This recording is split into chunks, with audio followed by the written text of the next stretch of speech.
Hey everybody, recording live from somewhere. This is Zach Couples with episode number 72 of the Movement Debrief. And tonight, folks, we have one that is going to have you on the edge of your seats. Literally, because we're going to talk about, guess what? Slouching when you're sitting.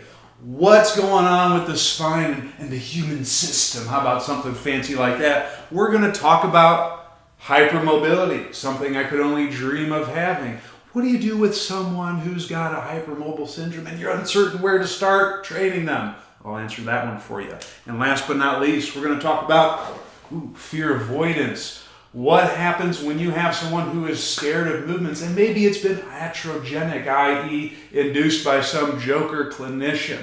These are questions that I'm going to answer tonight, and they've been asked from the people, answered for the people, by this people. Fan recognized fan. Without further ado, let's debrief, shall we? The first question comes from Andrew. And Andrew asks, hey, thanks for all the content. You're welcome. I had a question. When people are sitting, it seems as though most sag or have a flexed spine, posterior tilt. I'm not sure, but I believe that I've heard certain sources say that sitting causes extension. Is this true? I hear things like most people live in extension, but what if they be flexing all day? Thanks. Don't desire to have hypermobility. Stay tuned. So that's the question. What is going on when someone sits in that slouchy looking posture?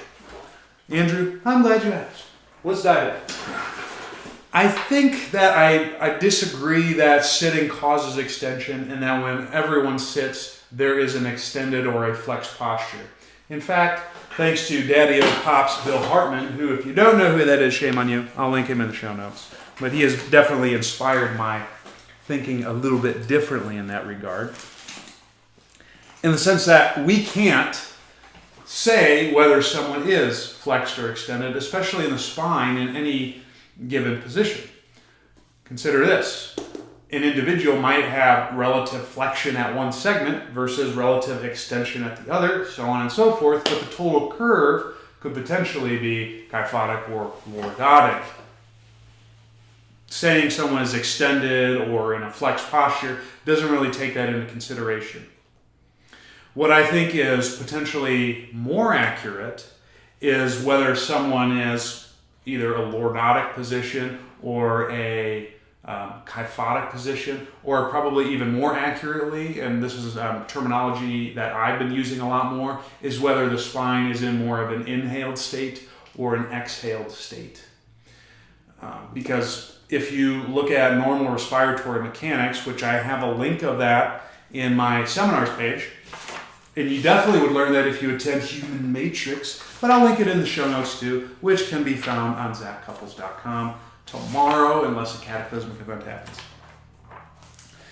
So we want Bill, and we want respiratory mechanics. All right, so consider this.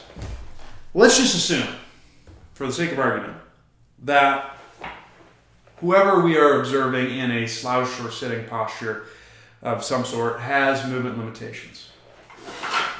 Maybe, so let's take the pelvis for example, because you mentioned that the sacrum looked, hey, you said that right, posterior tilt.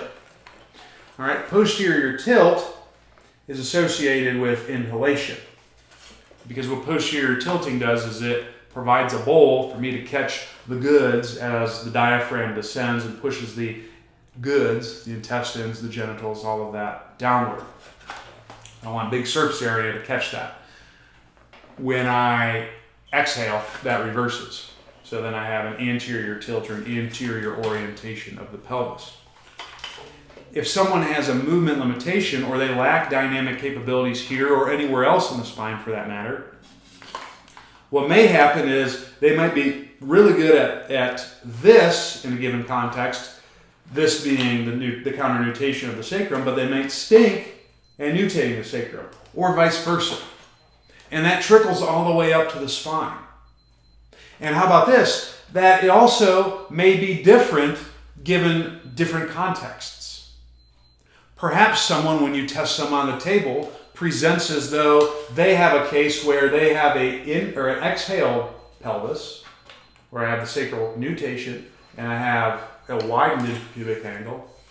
But maybe when they go squat, the pelvis actually appears to be in more of an inhaled state, where the infrapubic angle is a bit more narrow. Context matters in this regard. In the case of someone sitting, we could have an instance where perhaps they can attain a particularly flexed or a inhaled position, which is generally associated with more flexion, at one part of the spine, but maybe they lack that in another part of the spine. Common example. Someone sits and they slouch at the shoulders, but maybe they have a little bit more of an anterior tilt. Well, in this case, the spine is in more of an inhaled state in the upper thorax because we have increased kyphosis, increased flexion, if you want to call it that. But maybe down low, the curve has flattened and is not moving, and perhaps they are in actually a little bit of an anterior tilt. You could also have the flip side of that. Maybe someone can actually sit and posteriorly orient their pelvis, but maybe somewhere up top, maybe their head's forward, which would give me a little bit of upper cervical extension, but lower cervical flexion. That could be another possible scenario. What I really want to say by illustrating these potential options is that we can't really make a blanket statement that this person, when they're sitting like this, even though it looks flexed, they're extended, or vice versa. It likely is area dependent and context dependent, and we can't even say whether it's flexion or extension because we can't visualize the individual segments. And we can't visualize the relationships between one segment to the other accurately, at least with the naked eye. What's more accurate, I would say, is this person in more of an inhale or exhale state, or where aren't they moving when they're sitting? Where are they locked? Because ideally, I should be able to take the spine through full flexion and extension. So if you see someone who can't do that, maybe they only have access to one direction of that and not the other. But it's not a blanket statement of extension only, regardless of the visual presentation.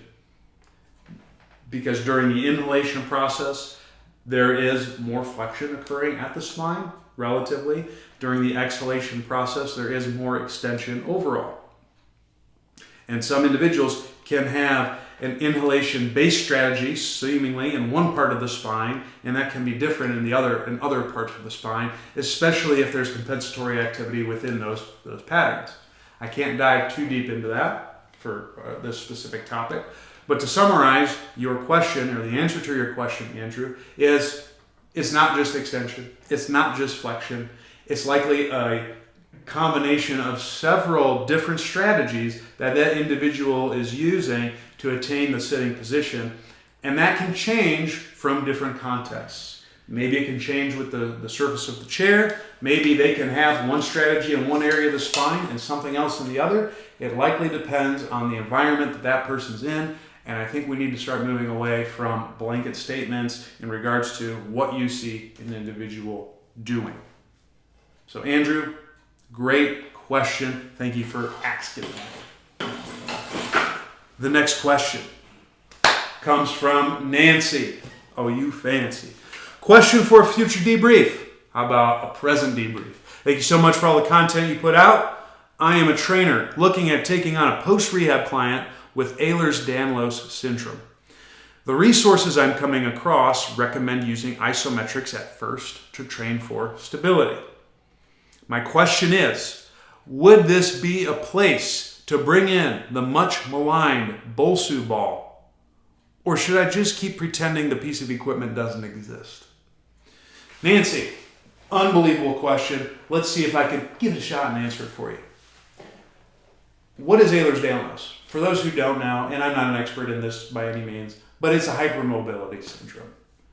And you might work with some people, yeah, they're hypermobile, all right. But Ehlers-Danlos takes it to the next level. I worked with a woman who had Ehlers-Danlos. This would have been my first year out of PT school.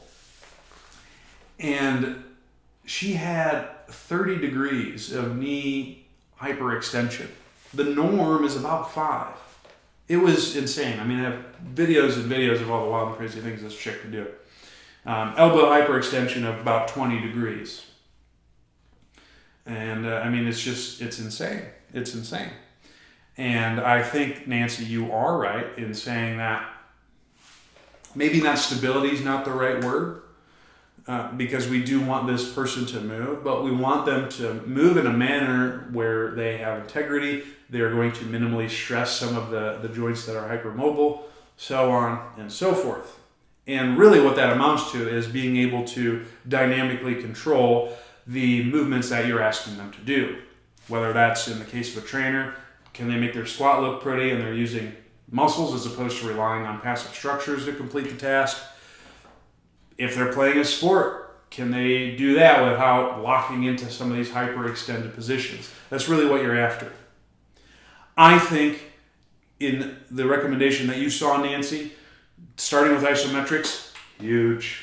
I'm a big isometrics fan. In fact, most of the breathing-based activities that I utilize with people start with an isometric phase.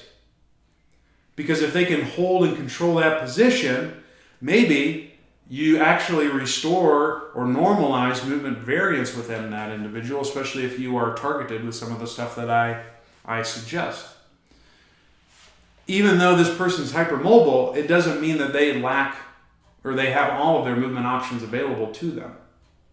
You would still treat this person the exact same as you would anyone else. All you're doing is you got to be kicking it up a notch Emeril Lagasse style with your coaching eye.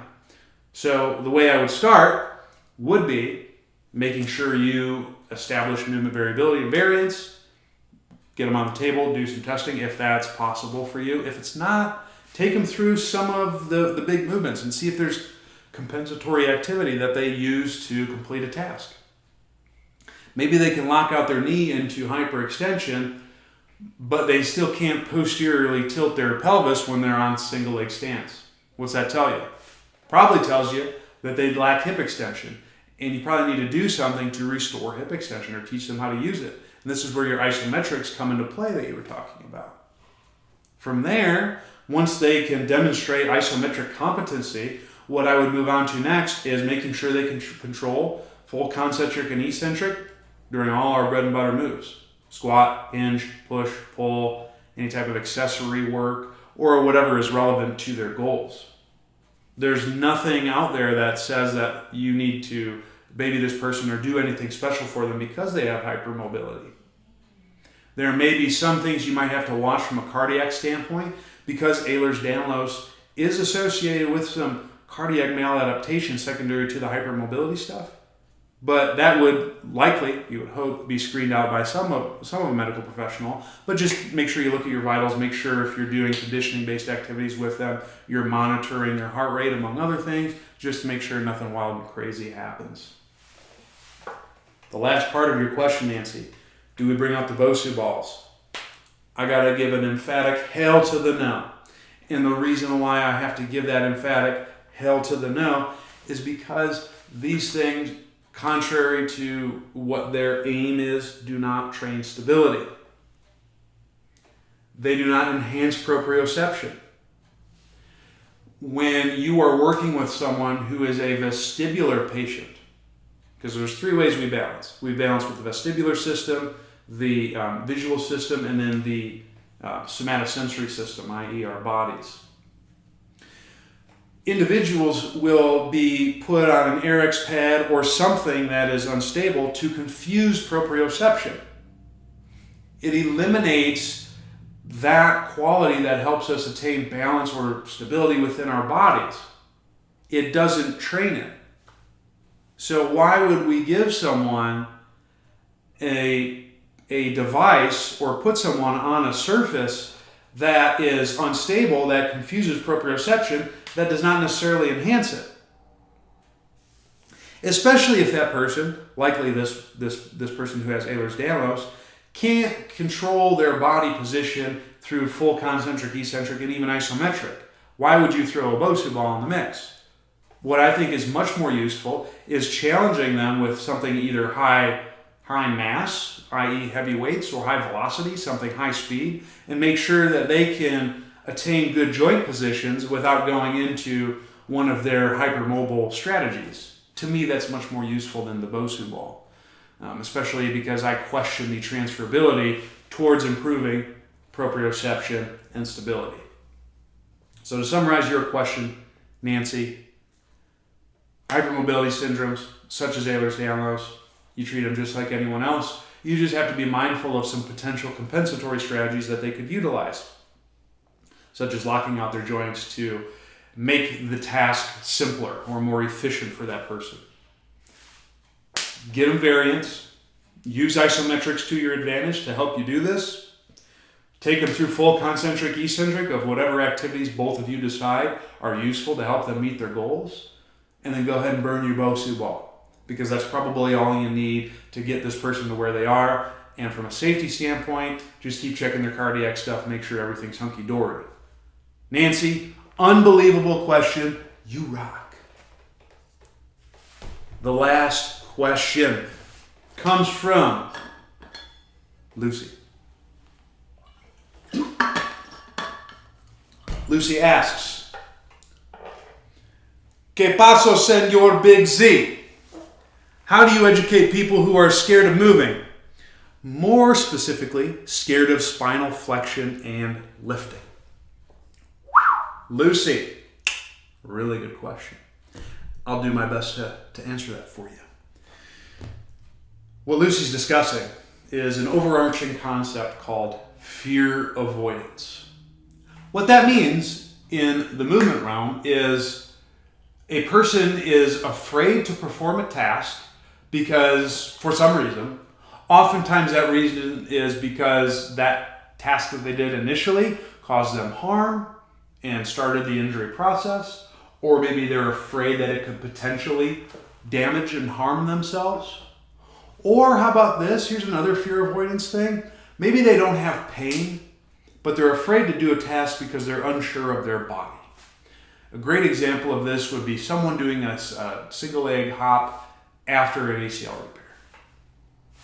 These are all fear avoidance things that can happen. And it's very notorious in a lot of people who have persistent pain. Namely, or in fact I should say, I'll have to pull up the study. I have it somewhere. But if you are exhibiting fear avoidance behaviors, you are more likely to have persistent pain. So we want to try to discourage people from having this. Why do we want to do that? Because if people are afraid to move, then they're going to lose their conditioning levels. That fear is going to increase the pain cascade, or it's going to keep that process going. And then when they are stuck in a rock and hard place and they have to do a given movement task, they're not prepared for that, and then problems ensue. And then this can also contribute possibly to anxiety, among other things. Unfortunately, in some of the cases that Lucy mentioned, when people are scared of spinal flexion and lifting, a lot of times these can be beliefs that are perpetuated by clinicians or coaches or someone who has a better understanding than the person at hand. For example, I'm familiar with some therapists who demonize spinal flexion because maybe it will pop out a disc, or maybe they're into doing McKenzie, not in the good way, and they just do extension and they never go back to flexion. I'm not saying all McKenzie people do that, because I know some good McKenzie people, and I know that they go both ways. See what I did there? So that would be one thing. Or some people who are scared of lifting. Oh, you hurt your back. I don't want you to just rest and recover. These are not good things for the reasons I have mentioned. You lose conditioning, then likely when they go to do that task, pain is enhanced because they're not physically prepared for it. So the first step that we want to do is de-threaten that these movements, whether it's flexing forward or lifting, are going to cause further damage and harm. And that starts with educating your people that pain and damage are not always synonymous. Are there times where you sustain an injury and it leads to pain, and it leads to an appropriate amount of pain? Absolutely. We're not saying that, even though some people might like to say that. We also have to say, though, that you can have injuries and not pain, and vice versa. You can have pain and not necessarily injuries. We simply don't know how well these two things are correlated. We can make some guesses based on subjective history, as well as if they have any findings such as swelling or anything like that.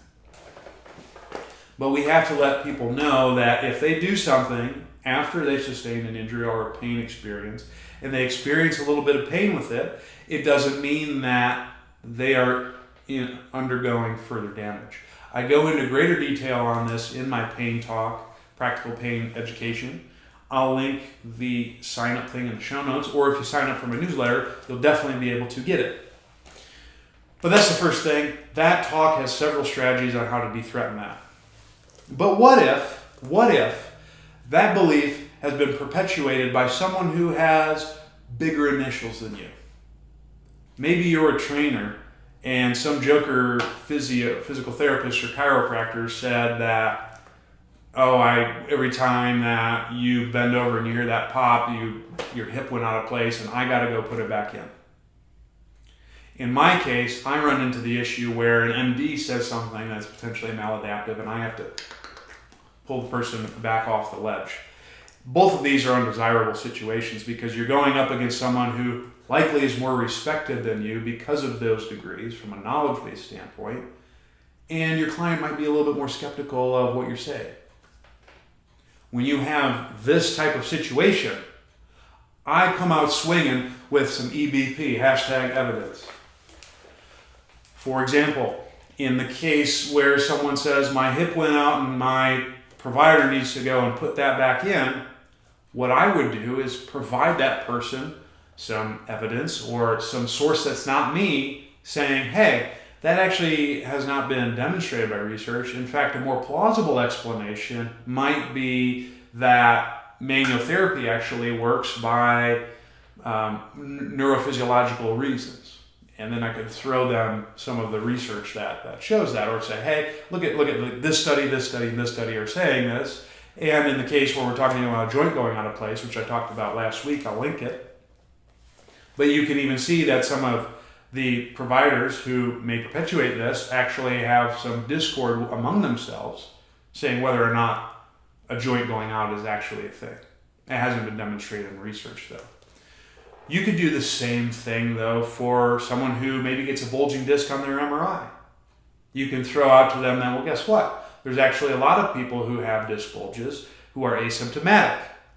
Also, good news, discs do heal. Or maybe they don't have the symptom presentation that would say that a disc bulge is there. You arm them with all of these facts and information, and you allow them to make the decision. That's the important thing. Because they're not gonna, if you're gonna go head to toe again, or toe to toe versus someone who's got a greater terminal degree than you without having anything else backing you, even if you know more about the topic than them, you are likely going to fail in the client's eyes because they don't understand that appraisal process, or they don't. What their process is that my doctor went to greater school than this joker PT or this joker trainer. They probably know more, even if it's not the case. So you have to come after them with the facts and another side of the story that makes just as much sense as maybe what that other provider told them. And you don't even have to discredit the other provider. You can say something as simple as, based on what I'm seeing, I might have another reason why you're running into trouble.